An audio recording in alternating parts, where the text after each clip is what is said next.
When we talked about dialogue, what kind of dialogue should it be?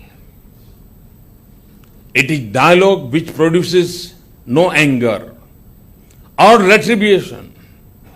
One of the greatest examples of such dialogue was the one between Adi Shankar and Mandan Mishra. It is worth recalling and describing this ancient example for our modern times.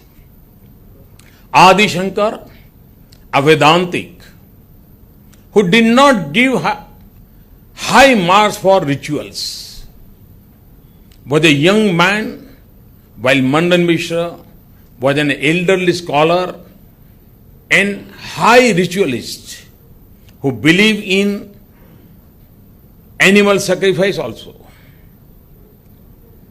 Adi Shankar wanted to establish through dialogue and debate with the highest authority on ritualism, and that rituals were not necessary for attaining mukti, while Mandan Mishra wanted to prove that Shankar was wrong in dismissing rituals.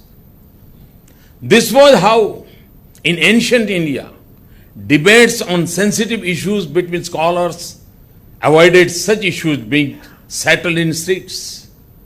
Adi Shankar and Mandan Mishra held a debate and Shankar won. But the more important point is not the debate itself, but how was the debate conducted. It is a fascinating story that will remain one of the highest forms of debate for all times for humanity. It was agreed that if Mandan Mishra lost, he would cease to be householder, Grihastha Dharma, and accept sannyas. If Adi Shankar lost, he would give up his sannyas and marry and settle down householder, Grihastha life. Mandan Mishra, a high scholar, offered to Adi Shankar, who was young and therefore Mishra considered unequal to choose a referee of his choice. Adi Shankar chose Mandan Mishra's wife, a scholar herself, as the referee.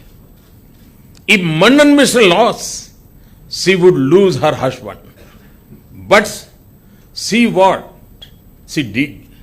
She asked both Shankar and Mandan Mishra to wear fresh garlands and then begin the debate, and said that the one whose garland loses its freshness would be declared as the loser. Why? Because if one gets angry, the body will develop heat, and as a result, the garland flowers will lose their freshness in that heat. Anger within is a sign of defeat. On this logic, Mandan Mishra was declared as having lost the debate, and he accepted sannyas and became disciple of Shankar. This demonstrates the vitality of dialogue, and that too, dialogue without anger and conflict.